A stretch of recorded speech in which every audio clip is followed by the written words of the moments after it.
Rajat, Sethi, the BJP ecosystem, the entire right-wing ecosystem is just loving this. They don't need to say or do anything.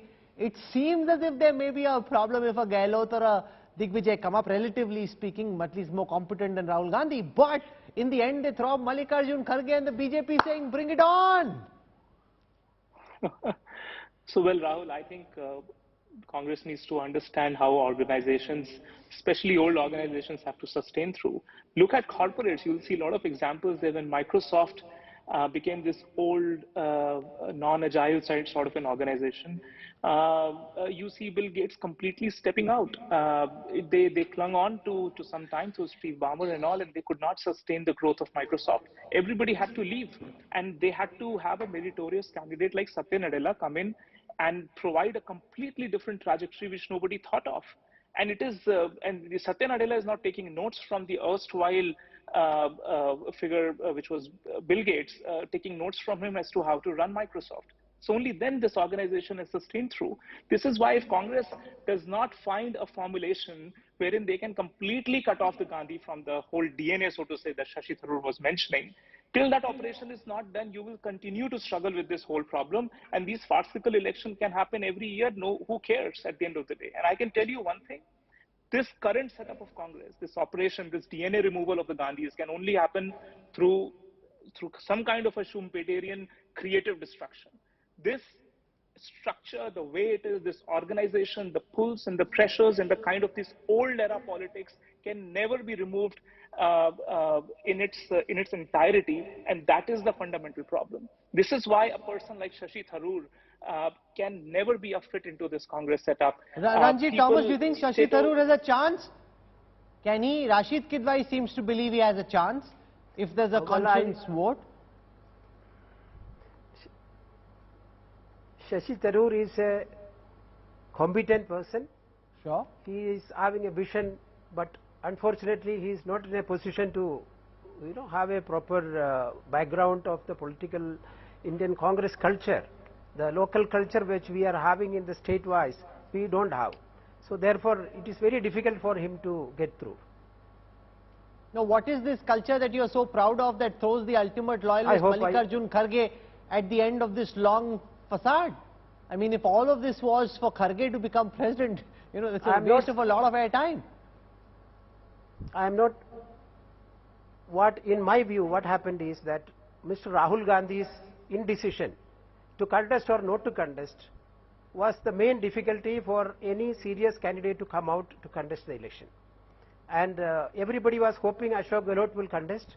And in the last minute development, what happened is that Mr. Ashok Gehlot preferred to become a chief minister than the Congress president, and neither here nor there, that business he didn't want.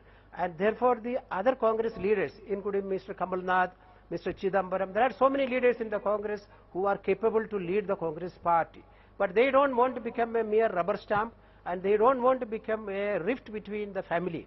Whereas Mrs. Gandhi is almost decided to retire from the Congress party's politics about few years back.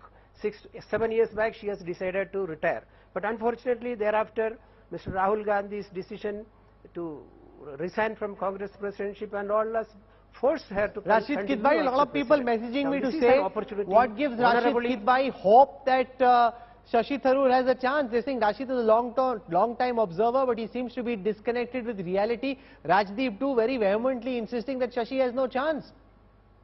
Rahul, I think the Congress has a chance to prove both you and Mr. Rajdeep Sardesai wrong. Remember, the comparison with Kesari and with Sonia Gandhi versus Jitendra Prasad is not accurate, because at that time Kesari was Congress president and so was Sonia Gandhi. Here the Gandhis do not have, they are not in the fray. All they need to do is to say that apna vivek ka istemal kariye, use your, use your conscience, use your assessment, we want a naya Congress. But if that's what they wanted to say, they wouldn't have chosen Mallikarjun Kharge, Rashid. Do you know what they would have let someone like a Digvijay fight. No, but they didn't trust him, so they didn't let him fight. We can go on talking about past times, about present. Now the nominations have been filed. If Gandhis even symbolically, detach themselves and say that they are neutral, you will see that, unless the Congress delegates also want to change. Can I tell you the reality of what happened today? Go on. Every Congress working committee member was rung up by a senior Congress leader close to the Gandhis and told, we expect you at the Congress office when Mr. Kharge is going to file his nomination. Please go through the list of those who have proposed Kharge's name. They are the who's who of the Congress. Including the G23. Including members of the G23. Are we really saying, therefore, that the Gandhis have not in some way tacitly backed Mr. Kharge as the unofficial official candidate? Just look at the people who are there. Look at the people who are part of Shashi Tharoor's list and look at the people who lined up behind Mallikarjun Kharge. Including those who wanted change, who wanted a breath of fresh air. And the biggest cop-outs are that lot. And many of them got phone calls this morning. My point is, if the Gandhis really want to stay neutral, and I think, and here I maintain, I know you might find this, not acceptable, but Rahul Gandhi actually, I think, wants, Rahul Gandhi is the one who's been emphasizing, I am told, within the Congress, process.